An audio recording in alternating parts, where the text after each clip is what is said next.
into the book. So we got quite a few questions this week that are really good. Start with Hakeem's. Oh, wait a minute. Wait a minute. My man Smith had dropped off. Let's start off with in chronological order. Let's start off with Mr. Henry, Mr. Legend himself. Mr. 5 a.m. text messages. I know, right? I'm like, genius. I was like, who the hell is that? Oh, you gotta be kidding me. That's I didn't sleep at all because me and my wife got into an argument type of text. No, I didn't do that. I'll be up at 5 a.m., bro. Let me go and finish listening to this book so niggas don't question my fucking gangster move right there. And then when I be listening to them shit, if I don't write the question down right then and there, man, I'll be forgetting that shit. Because, I'll be listening. You listen to whatever part of the content. So once it pop in my head, I just go with it. All right. So the book stated that most CEOs aren't most CEOs aren't BS jobs. They're just blind to the BS that they create. How can this be brought to their attention, and what would the outcome be if it was? Now, I will say this, that as I continue to read on, there were some instances where the fucking bosses knew. I was about to say, yeah. But you can't say, I don't know that I can say that every boss knows that, though. I think it depends on how large the company is. If your company is less than, a few hundred people, you could gauge what's being done. But if you're a CEO of Bank of America, where you employ 200,000 people globally, you're not gonna know if there's BS. You might have an idea, and this is why they always hire, special people to come in and assess departments and see whether or not they could cut the fat somewhere. But they might not necessarily know which lines of businesses that ultimately are considered BS jobs. So I think it comes down to the size of the company, And in regards of outcome, it depends. A lot of these CEOs, they will do, like I said, they will do the necessary thing and see if they could have technology come into place and simplify things and cut the fat. And in some cases, they might not do much of anything, because it keeps people employed. They might shift functionalities around, but look, if profits are still booming, why would I terminate somebody who now I got to pay unemployment for? Those are just my thoughts. Black Zeus. So any business owner can say, hey, CEO, cut your expenses, expand your It's cut your expenses, expand your resources, and optimize your business, something like that. I forget what the acronym was, but something towards that effect. And the whole thing is, if you want to, make your company better, make it more streamlined, you can. Like I said before, you can hire people, you can put systems into place, this, that, and the other. The backlash is, which is funny to me, people talk about the corporate giants and how they're evil, the evil corporate, giants who they're so rich, but as soon as they cut jobs, because they don't want to spend, on bullshit, this, that, and the other, then it's, oh, they took our jobs, now we don't have jobs. But a second ago, I was the evil guy that gave you a job. You didn't think about that shit. Yeah. You didn't think about that shit. You was too busy counting what's in my wallet, not thinking about how much of it I was putting in yours. So, at the end of the day, it's like, you're damned if you do, you're damned if you don't. That's the problem with being the head or the owner of any business. You're damned if you do, you're damned if you don't. And people, don't realize I don't know if they don't realize or don't care. There's the fact of, you provide more for them than they provide for you. If you really think about it. when one or two people create a business or an organization, a company that provides jobs for thousands upon thousands of people, those one or two people are providing you with more value than you're giving them. You know, but yet they're the evil one. I say be grateful that if a boss is not aware of BS jobs, be grateful for it. Mm-hmm. That's just me. I know that might sound controversial, and you be like, well, how could you, why would you say that? Wouldn't you want them to implement more fulfilling jobs? But like, how many, like, if you're going to stay within a certain industry, and chapter 5 really got at my industry. And I chuckled because I would say this. I 1000% agree with the vast majority of the shit that was like said. I had no disagreement. So if you have a boss, depending on the industry, and you have a boss that's not aware, just be grateful, because a lot, like, there was an anecdotal story that was shared about some chick. She went out, she was going to, like, well, I think graduate school for biology or something like that, but then she took an office job and it was paying her paying her well. I'm like, look, yeah, if you're collecting a nice salary and you feel like you're missing something inside, do something else on the side. Because like Black Zeus, we've talked about, automation a lot. And this book has touched on automation. And matter of fact, chapter 5 even talked about how 80% of the things could be automated just like that. And he ain't fucking lying. I see it all the time. And, and then what? So like, if you make them aware that the job is BS and their first inclination is to automate something, now you're out of a job. Then what? Now you're out of a nice, well-paying job. Then what? So it's just, go ahead, guys. No. So it's just like, I just feel like in some instances, if the boss doesn't know, let him not know. If the profits are still doing well, let it be. Yeah, I would think that once the boss finds out, like Schubert, are you hiring or keeping somebody employed who you fucking realize, like, this nigga's doing a BS job and I'm paying him for that shit, even though I'm making profits? Like, I get the whole idea of, honestly, if I'm making profits, it's because of them. And they're like, here's my thing. But it's a BS job, Shu. So like, it might be a BS job. What are they doing? But the whole thing is, here's the thing. Here's how you justify a BS job to a boss. It costs me, let's say, $50 to have you on, but you produce $100 in value. Then is it a BS job? For you, it is, because I could get a system that replaces you. All right, I could get a system that's even cheaper than you and replace you. And instead of me spending $50 on you, I could spend $10 on an automated system and make a bigger profit. Mm-hmm. But if you are generating twice as much, if you're generating more than you cost me, I might keep you on just out of like being a good exactly. Good Samaritan. A good Samaritan, just like I might keep you on just being a good Samaritan. Like, exactly. I know Cash got a wife and kids at home, this, that, and the other, blase. I mean, there's been times, I'm a little strapped for cash. My housekeeper is like, even during the pandemic, my housekeeper is coming through to clean the house. That shit pops me $150 every time she comes through. But you know what? I pop out that cash because I'm like, she's depending on that. Everybody's money is someone else's income. Yep. Including yours. Yeah.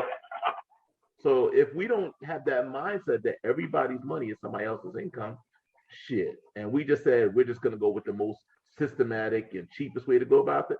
Shit, there'd be a lot of hungry people on these streets. Oh, speak on it, Black Zeus, because one of the things, what I love, my wife, she's reading a biography, or she read a biography on Elon Musk. So, she's captivated on Elon Musk. And she shared recently a quote from Elon Musk, not a quote, but really a discussion that he was talking about automation and technology, and how, there's been numerous reports out there talking about by the year 2040, like 7 to 10% of jobs will be eliminated, not outsourced, but just be completely eliminated. And you might think to yourself, 7 to 10%, that figure seems low. But like when you think about number wise in regards of how many people that would impact, you're talking about millions of people being unemployed.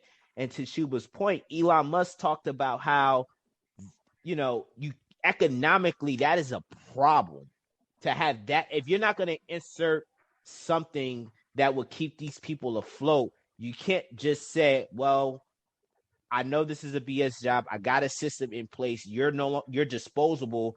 You're on your own. Society will be, you will talk about anarchy, bro, and it will look like some third world country ASAP. Yeah. I mean, think about what you said that you work at a supermarket, right? And when y'all had downtime, you had to go and straighten up the shelves and this, that, and the other. Now that they have those automatic cashiers where you can self checkouts, I'm sure they said, listen, we don't need you to run these cashiers, but you could, keep cleaning these shelves. And I'm sure a few people said, man, fuck that, and walked off.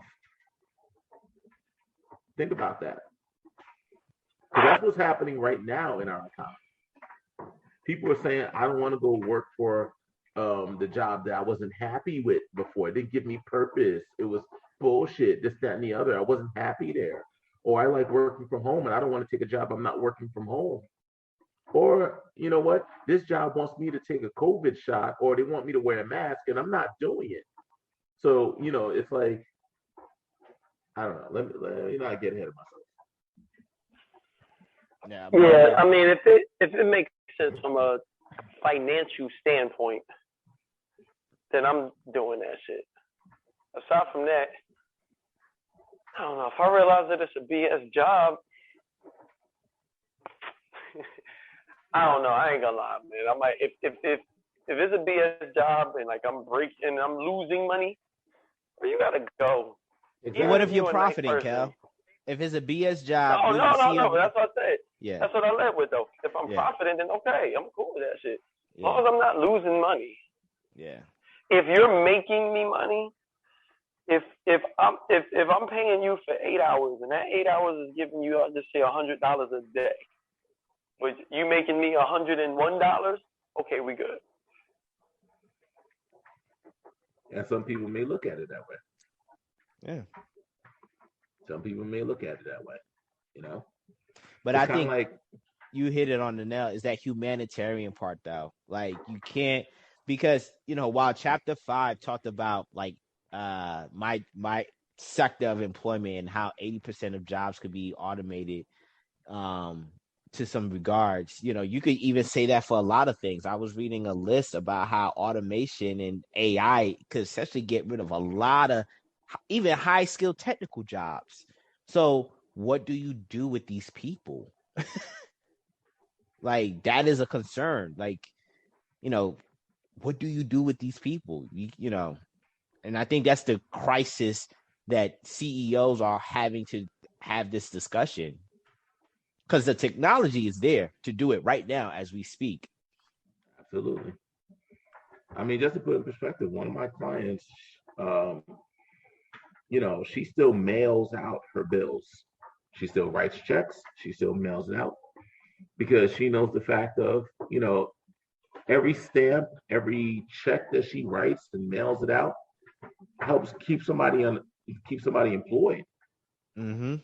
All right. It keeps somebody employed, somebody to deliver that mail, somebody to, to get it out the box and drive it to here or wherever, this, that, and the other, versus email has eliminated so much of the postal service. Yeah, there was an article, and I gotta fetch it, but in regards of what email did to the USPS, oh man, it decimated. It decimated. Like I think the USPS is operating in the red, they said. But yeah.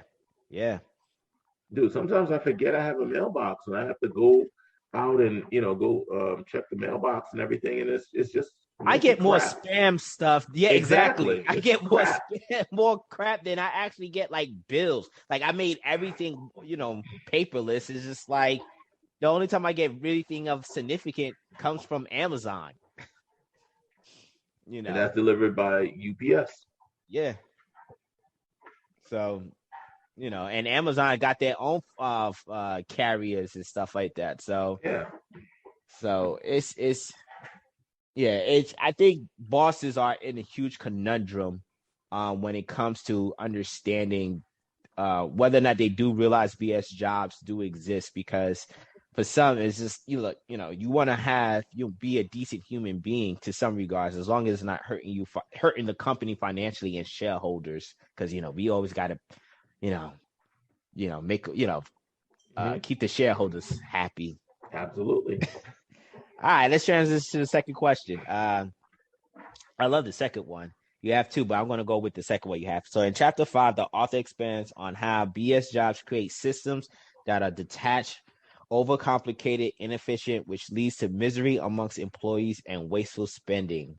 My man went deep with this research part right here. So according to the 2020 census, the U.S. currently has a population of 331 million people. According to the Bureau of Labor Statistics, prior to the pandemic, the U.S. had an unemployment rate of 3.5%, and the economy flourished.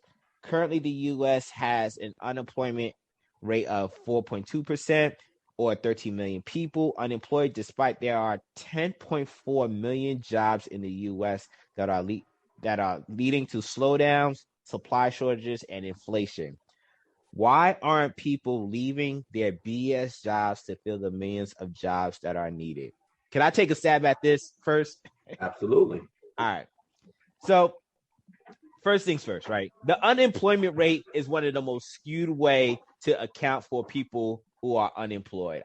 Because all it is taking people who are currently receiving unemployment and dividing it by, the number of working adult people that are out there. It doesn't account for people who no longer seeks unemployment, or who are no longer eligible for unemployment. But in regards to answering your question, I think is this. If you have if you previously worked a BS job before, and you're no longer working according to there's 10.4 million jobs that are out there. Many of those jobs that are currently out there, they're like service and hospitality jobs that previously had horrible low pay. And in some cases, the hours weren't that great. The conditions might not be that great. So I think when we look at the 10.4 million jobs that are available, we got to really dissect what are those jobs. Are those fulfilling jobs that will make you more productive, or are those jobs that are essentially doing something that you probably did before and you realize you know what? I don't want to do this job. I'd rather collect unemployment, which I think is currently happening. I think people are rather collecting unemployment than doing something that is completely miserable that they are aware that those jobs are. So I think, earlier in the earlier chapters of this book, where he make a distinctions of bull jobs or shit jobs, or a combination of both, I think those people who are currently receiving unemployment are saying yo, why deal in the service industry where I got to deal with horrible customers, I got to deal with horrible conditions, and get horrible wages where I could just collect unemployment? I think that's why you're not seeing the number of unemployed people shift into that, where they're just yeah, I'm just, I think Kelvin has told me countless of times where he's known people that, I'd rather sit on my ass and collect this unemployment than having to work this shitty ass job at McDonald's. It's sure, but you asking why? It's like leaving one BS job for another. Sure, you're not asking why the unemployed is working. You asking why the people at the BS jobs, why won't they leave that shit for a job that's not a BS, right? Yeah, exactly. So there's people that are working. There are people that are working right now that are working BS jobs, right? Mm-hmm. And they could probably leave their job right now and find another job that's more fulfilling. It may not pay as much. It may not. So, for instance, there was a guy that in one of the anecdotes, he said that he's a cleaner now. I guess a janitor of some sort, and he finds that job more fulfilling than the job that he had before, where he was getting paid better. Yeah. So how come people aren't making that move? I think part of it is because of not necessarily comfort, but just being afraid to try something new. You know, I know when I was considering looking at a different district, I mean, I can't even say that that's part of the reason why I left, but a lot of times you'll get, I didn't leave, but a lot of times you'll get, you know, it's out of fear of change. You know, you might not feel like, okay, I'm going to be able to do this job effectively. Some niggas might just feel like, oh, this shit ain't fulfilling, but it's easy. I'd rather do this shit than what this next nigga is doing, busting his behind. I think more so above all else, though, even more so than just the fact that you might be lazy. It's just more so niggas just might not have that confidence to actually move. Well, but how many of those jobs are like? I don't know, because when I look at those, you know, those data points that Schubert points out and say like there's 10.4 million jobs are available out there, but when you dissect what those jobs are, some people might look at those jobs and say like, yo, those are BS jobs too. Like, how many jobs are really out there to say? And this kind of might bleed into my questions, but like, how many jobs that are truly out there that you could say, yo, this is a fulfilling job, not a hobby, but a job? Yeah, but that's the thing. It's the fact of, if we kind of piggyback off of your question, Cash. Yeah. You know, because my question kind of goes right alongside with your question. It's like the other side of the coin. Is the fact of, at the end of the day, if you wanted a job to be fulfilling towards your life goals and ambitions, that's where you would move towards. You would say, hey, I'll be homeless before I, before I take a job that's just for the pay or just for the benefits. Mm-hmm. But that's not the reality. The reality is 9 out of 10 people get a job for an income, for the benefits, for stability. Yeah. And to sit here and say, oh well, this job is such bullshit. I spent all these hours not doing anything, and it's boring and doesn't make me feel. It's childish. It's childlike, because the whole thing is, that's not what reality is. Reality is, if we look back into time, a couple thousand years ago, people were just trying to survive. Yeah. All right. Yeah. These jobs are all made up. They're all the whole thing about society is bullshit. That's why, we're in bizarre world now, is because why not? Why the fuck not? It's all bullshit. It's not just the job, it's the whole system. Mm-hmm. It's all of society. It's all bullshit. And to say that, like, that, someone should create this perfect job for you to be happy and to feel fulfilled, it's like, grow the fuck up. Yeah, I did laugh at that. That's what I was going to say. Yeah. That's what I was going to say. Like, for me, the opposite of a BS job that you feel like isn't fulfilling, not the opposite, but like the other complaint is, okay, I'm working a job that's not a BS job and I'm not happy. I'm not bored all day. I'm fucking stressed the fuck out from the beginning of the day to the end. So it's like niggas ain't really complaining about or looking at them some type of way. It's like I'm doing for the same reason, for the benefits, to support my family. Even if I may enjoy it to a certain extent, feel like it's fulfilling, there ain't nobody trying to deal with that stress. It's not one of them jobs. It's kind of in between the job where it's BS and you don't find it fulfilling, and in between the people who say, I wake up and go to work every day and it doesn't feel like it's my job. What about everybody else who's in the middle? That's how the fuck I'm feeling about my shit, and I'm pretty sure the average nigga probably feels that way about it too. Like, yo, I don't enjoy every single aspect of this day. This shit is stressed out. I mean, it's stressful, and I'd rather be chilling than at work. Well, I think what you have, Kel, is, I don't want to put words in your mouth, but you have more of a shit job, meaning like, as David Graeber said, like, it serve a purpose. You just might not enjoy all aspects of your job. For some folks, they got a bullshit job, meaning like it served no purpose and they're not even productive.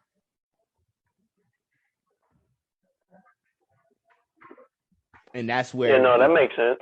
Yeah, and that's where the issue comes in for many folks. I think many folks might look at certain jobs that are out there and just like, yo, I'd rather just collect unemployment because the jobs that are out here are just straight up bullshit jobs, But like to Black Zeus' point is this whole system is fucked up. And it kind of segue into the question I have, which I am going to segue into.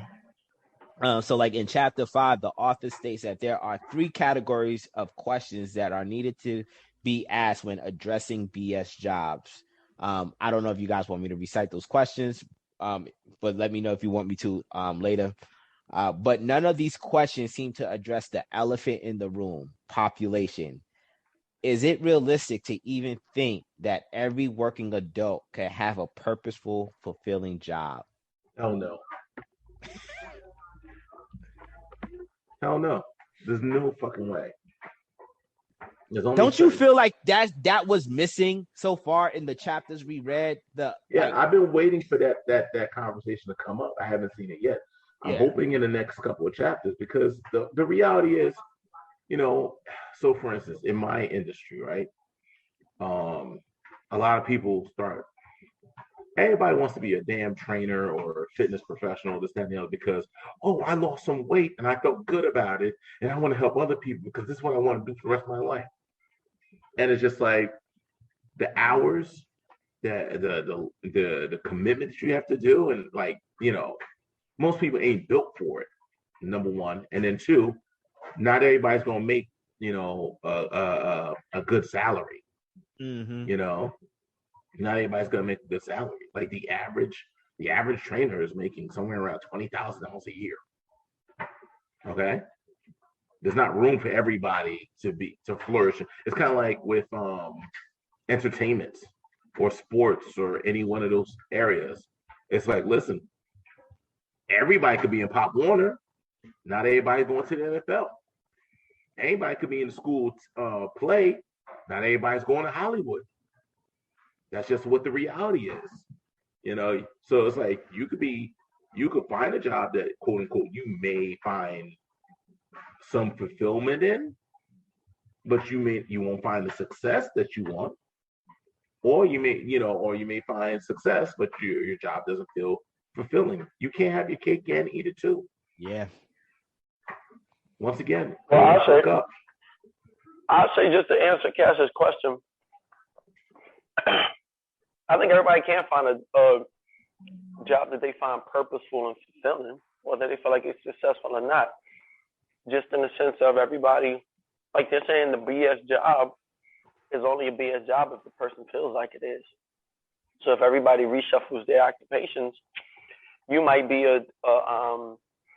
you might own a business and feel like your shit isn't fulfilling. I might be a vice principal, feel like my shit isn't fulfilling, and we might switch jobs. I mean, not fulfilling, but be a BS job.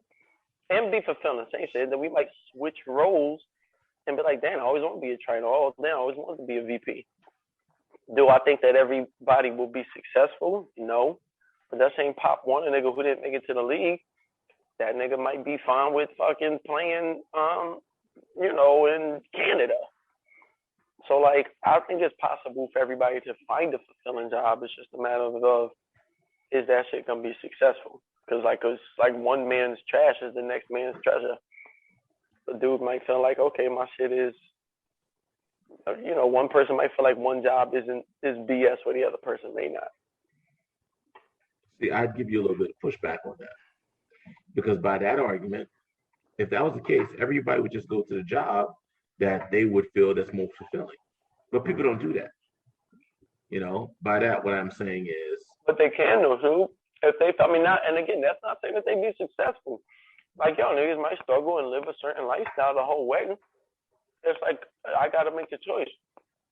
Am I going to do some shit that's not fulfilling to me, but that's going to have me live the comfortable lifestyle? Or am I going to go for my fucking passion or something that's fulfilling to me? And I got to live with a fucking roommate for the rest of my life. Like, that's the trade-off, bro. I understand. But doesn't that make then the job miserable? But I'm just asking a question. Like, if you're struggling living with a roommate, but you're doing something fulfilling. Don't at some point that job become like psychologically you realize maybe this is not the job for me if you're not able to materialistically do certain things that that you see other successful people within your industry are capable of doing? Well, it might make other aspects of your life not fulfilling, but it's like, yo, I'm fucking miserable when I come home, but I love doing what I do when I'm at work. Yeah, but the whole thing is that the point is that there aren't. So what I was saying when I said, about the jobs is the fact of there's a limited supply in every industry, in every job position and title.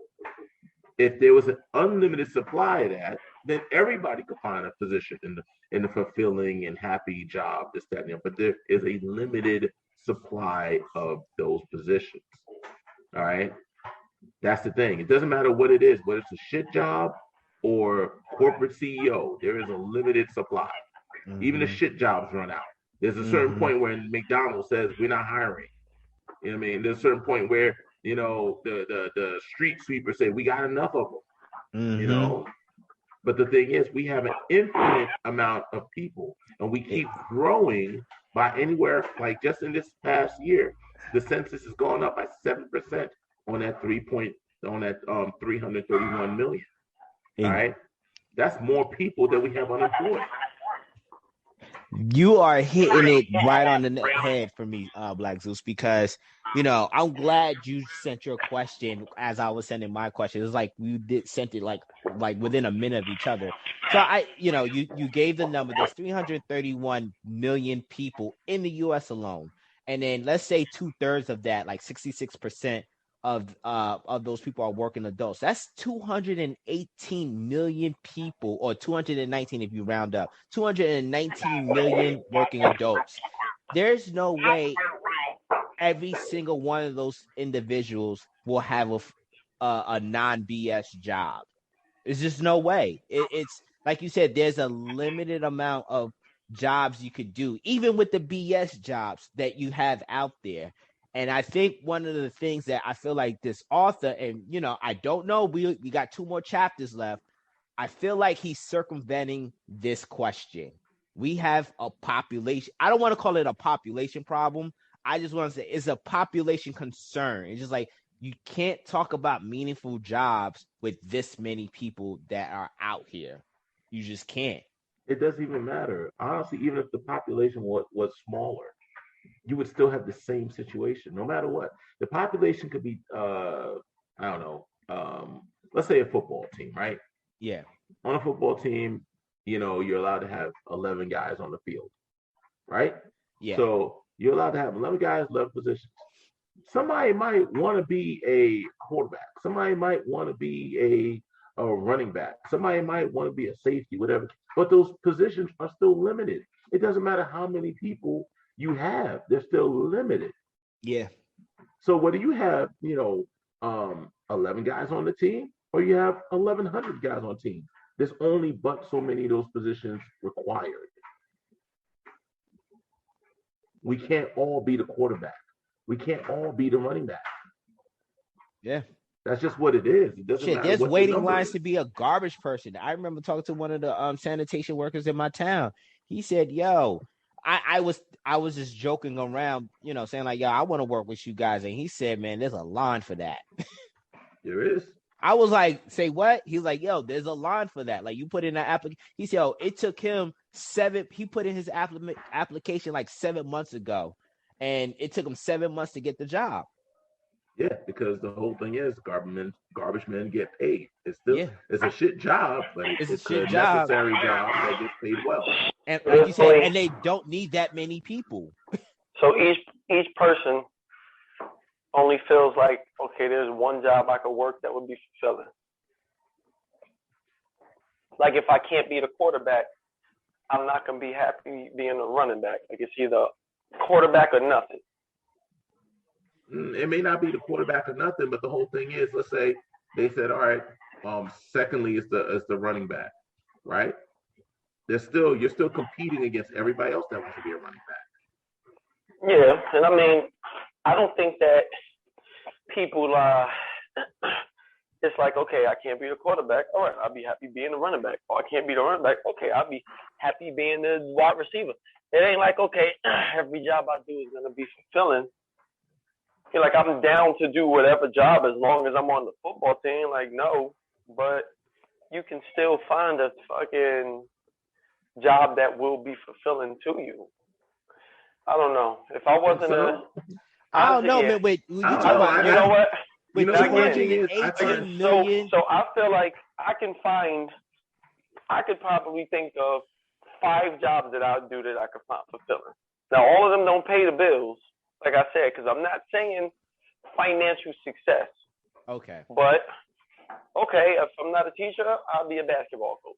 Cool. All the basketball coaches are gone, then I'll be a fucking bartender. I think all this shit would be fulfilling jobs that I would be willing down to try. I just don't feel like, okay, I can't be a teacher. I can't be a basketball coach. So now I got to go teach fucking foosball, some shit that I fucking hate. I feel it's like a waste of time. But I think what Black Zeus is saying is like there is a limited amount. Like, and let's say every adult, you're talking about 219 million people. Let's say every single one of them were willing to be productive people. Like, there's still not enough jobs for these individuals, yet alone getting into the psychology and aspect whether or not, these are fulfilling jobs. Oh, I think that one's 50-50 because they're already cutting down hours. So instead of me working 5 days a week, I'm working 4 days a week, I'm working 2, so that somebody else could work their second day. So that somebody else could work 2 days. So like instead of telling a nigga that you can't work, instead of me hiring one person that's going to fucking work 40 hours, I'm hiring 2 niggas who's gonna work 20 hours. So that both of these dudes can have a job. And both these dudes have a part-time job that doesn't pay their bills. So we're right back to the same conundrum. No, but I'm going for fulfillment. Like, nobody goes for, but that's the thing, Kel. Nobody goes for fulfillment. This is the question. That's where it's a purposeful, fulfilling job. We didn't say one where you can support your family. Is this shit? Is because if that's the case, I mean, if the question is, okay, are you working a job? So is the job fulfilling if you're struggling at home? Can you perform your job well if you're hungry, if you're cold, if your life's about to get shut out? Hold on. Is your job fulfilling if you're miserable working it, but you're happy at home? The whole thing is, happy at home means that you'll at least have some sort of reprieve. You only spend 8 hours at your job. Stop. You spend 8 hours of your job. 8 hours, 40 hours a week. There's 169 hours. So the whole thing is your job is 1/4, a little less than 1/4 of your time. If the other 2/3, the other 3/4 of your time is miserable, but the 1/4 of your time is happy, how many people do you think are really willing to make that trade-off? Yeah, I'm not. I certainly am not. And I think fulfilling, Kel, like, to be honest, you gotta include the monetary aspect of it. Like, but I could do something task-wise that I enjoy doing without being compensated for it. Like, just there's very few people that that could do, that's willing to say, yeah, I'm willing to live out of a fucking garbage can because I enjoy knitting or some shit.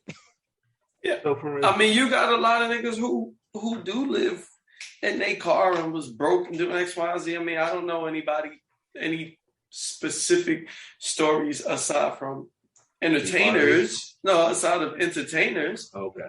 Who, live that life. But again, okay, I spend 8 hours at work, 8 hours sleeping, and 8 hours not at work. So now I'm spending the same amount of time at work as I do at home and sleeping. So now it's like, what's the unfulfilling part? Or I spend 8 hours at work where I'm miserable, 8 hours at home where I'm enjoying myself, and 8 hours sleeping. One, it depends on where you spend 8 hours sleeping.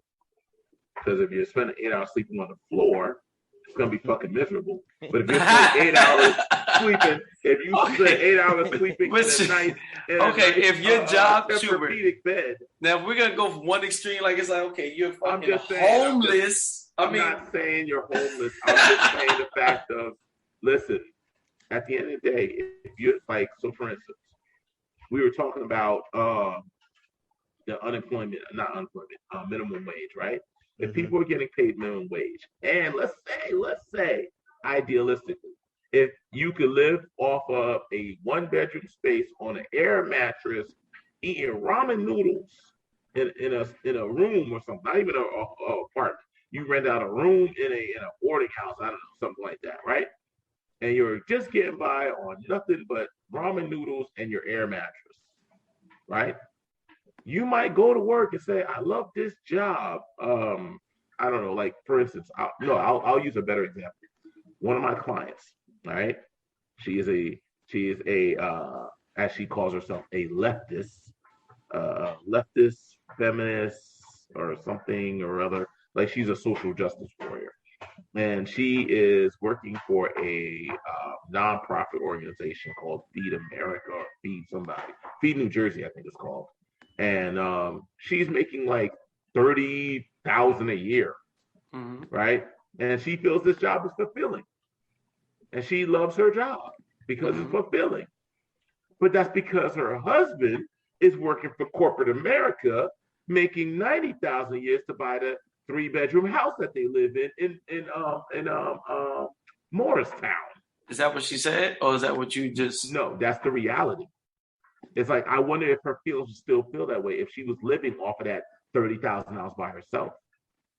Okay, so take the dude who doesn't. So you, if you took flip her it, husband out the thing. No, but flip it and make her a man. Flip her and make her a man, though, Sue. Make her a guy. Flip her and make her a single man. Is it still the same thing? Or like so now it's a guy who's doing the same exact thing that she's doing. Right. Who's his husband or his wife is paying all the bills. No, but the dude don't have that type of lifestyle. The nigga's he's single. Like, is he still doing it because, like, what's his excuse? What's his reason?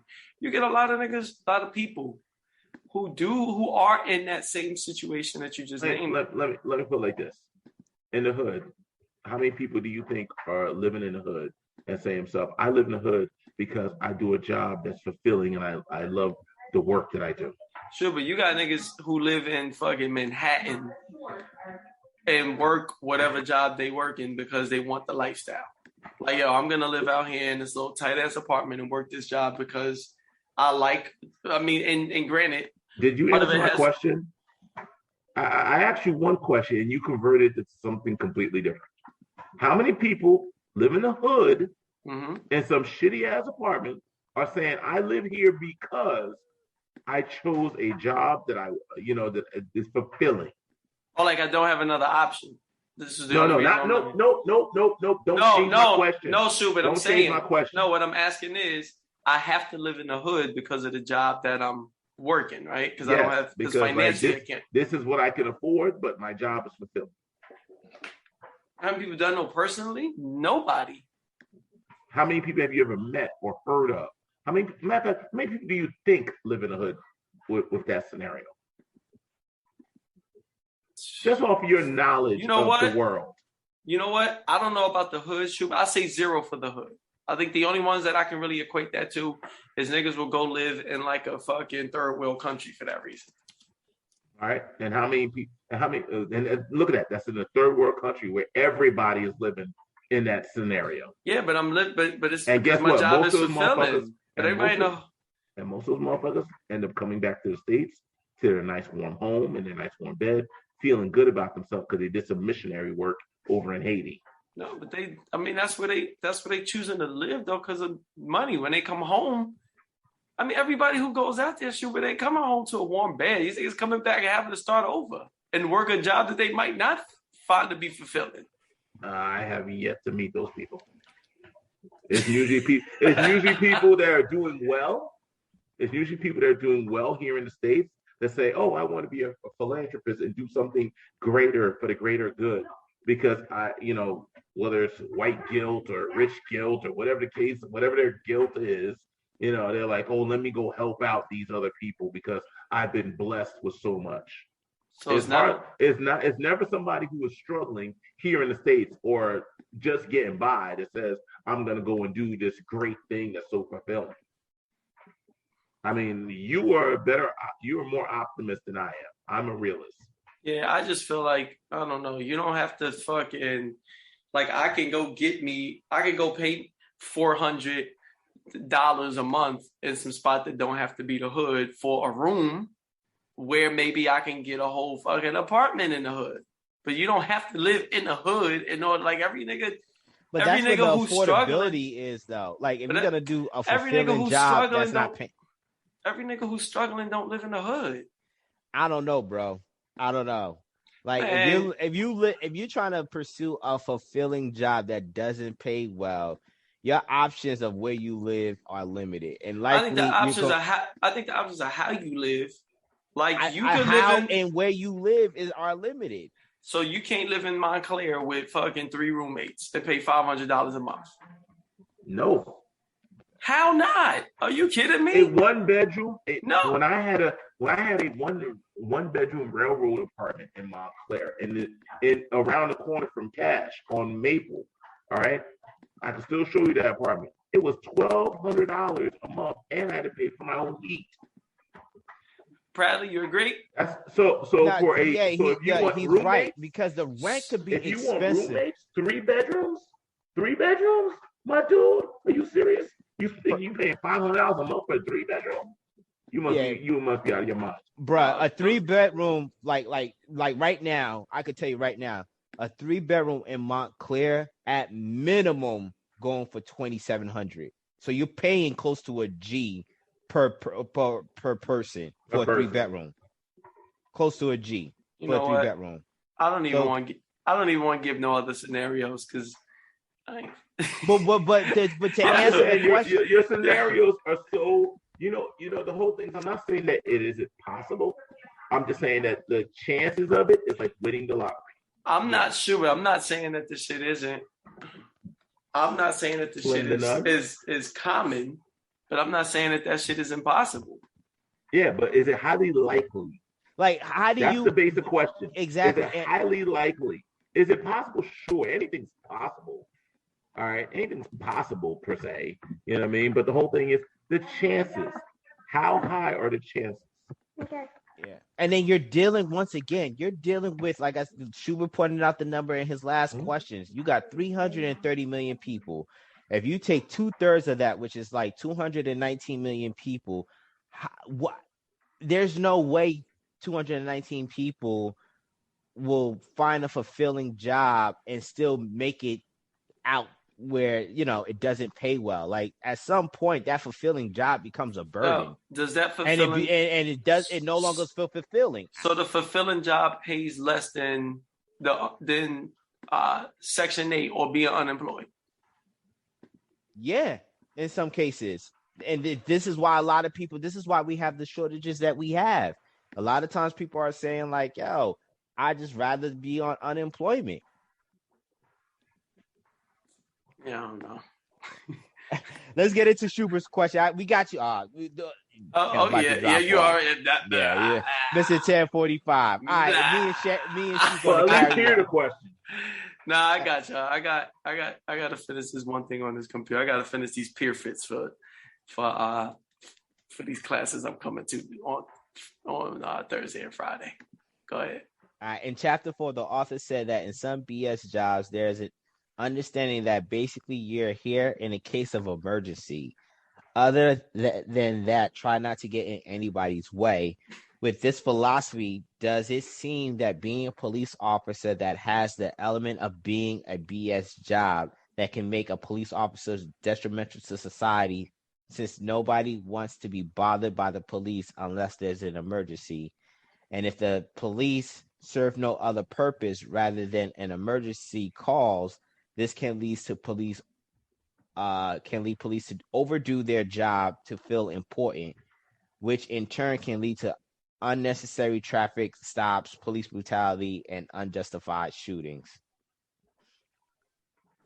So are we saying here, I was trying to find the question. So are we saying how do we tackle police officers with their BS jobs? The whole thing is that if you really pay attention, right? Cops are, so let's say from a kid's mind, when most people think of the police, they're thinking of, oh, I saw Bad Boys 2, I saw SWAT, we go out and get the bad guys, and just it's like the whole superhero complex, right? Then there's the aspect of the power that comes, with having, the gun and the badge and being a cop and all of that, this, that, and the other. These cops go and take a, study hard for a civil service test to get on the list, to be called. They wait months upon months to get called. Finally they get called, and now they're going through, whatever, 2 months, 3 months of the police academy and being trained how to work with a weapon and tactics and this, that, and the other.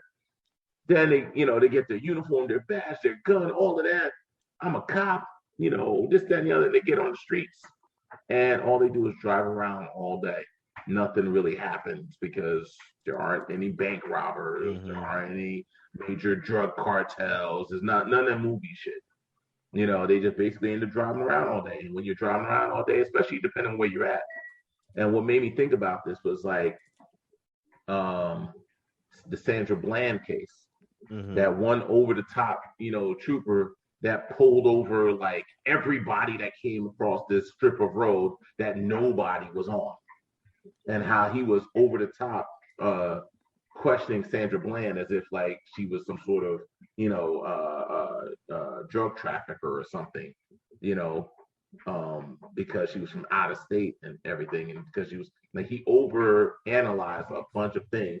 And then basically, the rest of the story was Sandra Bland. Or if you look at cops that, the situation with, what's this girl's name? The one that got shot in her home, Breonna Taylor, where cops was like, didn't even think twice about shooting into someone's home as they're crossing that one cop was wild on somebody's property. Yeah. You know what I mean? Or if you look at most recently in the case of Newark, right here in Newark, there was a cop by the name of Crespo who was kept jumping out of a police car to chase down a car of two suspects that were fleeing from him and dumping bullets into that car because he was in fear of his life from somebody who's running away from him. The whole thing is like these guys start, because of this desperate need for there to be an emergency, they start creating emergencies. It's kind of like how they were talking about in the how these people were being hired to find mistakes in the system, and they were desperately hoping, please let there be an error here today to justify me even being here. Could you imagine the mindset of a cop? I'm gonna say that I don't know that they necessarily push the issue to try to go out of their way to make scenarios. Not all. Like, you know what? I mean, I would think that because being a police officer is like, you can possibly be put in a situation where your life is threatened. I think that these dudes is cool with the BS of the actual job. Sitting at the construction site or just cruising around and giving away the occasional parking ticket. Like, I think that any of the ones who go above and beyond that way already have that in them, where it's just like, you are who you are. And when you get money or power, you just become more of that person. So I'm going to say that on the way out, like, I don't know. I mean, if you're an a-hole, you already going to be an a-hole. And if you're going around looking for trouble, it's not necessarily because, or not trouble, but to exert your power. It's not because you ain't got shit else to do. It's just like, that's just who the fuck you are. I want to add to Kelvin's point. But my point is the fact that they're going in with this philosophy that if they're going, it's different if you're going in with the philosophy that, hey, I'm here to serve the community and I'm here to help out in any way that I can. But if the philosophy is, hey, you are here in case of emergencies, other than that, don't bother nobody, then the only justification for you to go into action is an emergency. So not everyone's, some people are going to be like, fine, I don't have a problem with there not being an emergency and me getting paid to be here. But you're going to have a few handful of people. So for instance, one of the cops here in Verona, one time me and him were chatting, and he was saying how, like, he prays. He's been on the job almost 20 years. He can't wait to retire.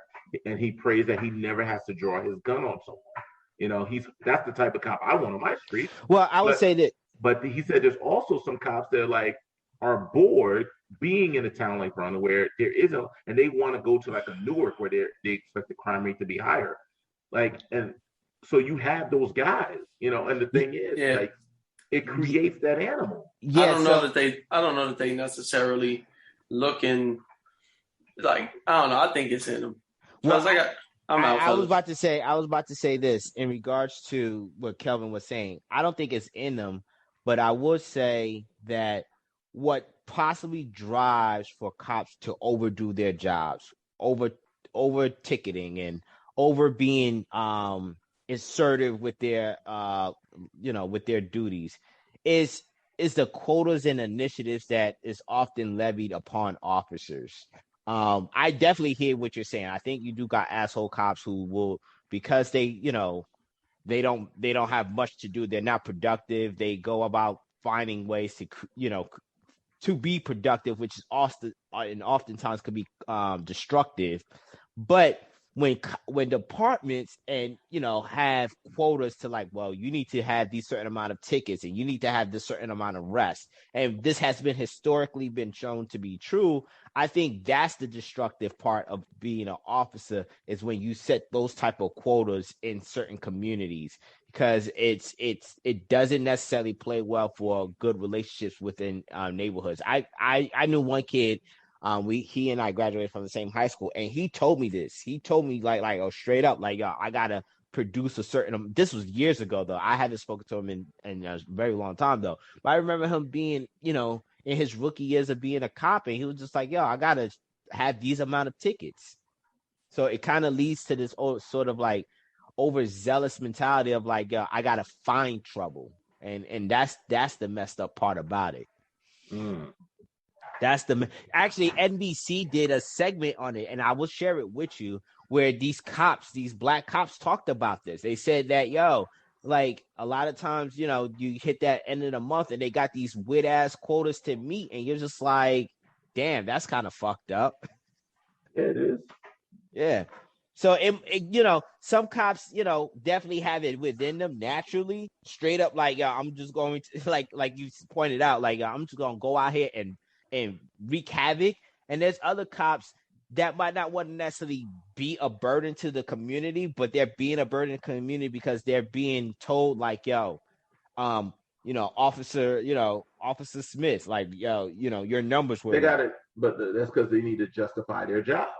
Exactly, because the whole thing is, if you don't have statistics to show that, hey, later, if you don't have statistics to show, hey, the crime rate is this, the traffic stops is this, and this, that, and the other, you can't justify the system. Exactly. So now what do you have to do? You have to bust down how much of that shit is going on. I mean, if you look at some of these, let's say back in the day, these old school movies of the Westerns and everything, there used to be one sheriff and one deputy per town and everything. You know what I mean? Because there really wasn't shit going on. Yeah. These guys weren't riding around, hey, you didn't signal here and this, that, and the other. They really had shit to do. They pretty much sat around just in case shit happened. Yeah. That's in case, and that's what cops have always been. It's just in case. But now, to justify the high salaries, the expense to run the department, the pensions, all of that, it's the same way. It's like the dishwashing guys. It's like, oh, we wash all the dishes. There's no more dishes. There's no more crime. There's no this, that, and the other. Well, go write some tickets. Yeah. So that's what I'm saying. It's a bullshit job in that manner. Well, I think, man, you hit it dead on the nose with the last question. I think society, we even my wife will always say, it's just like, yo, for as smart as we are as human beings, we have made the most complicated system for us. Like it's like why should there be quotas? Like, but of course, the reason for the quotas is to justify their existence, or the number of police officers, and no police officers want to be understaffed because then it might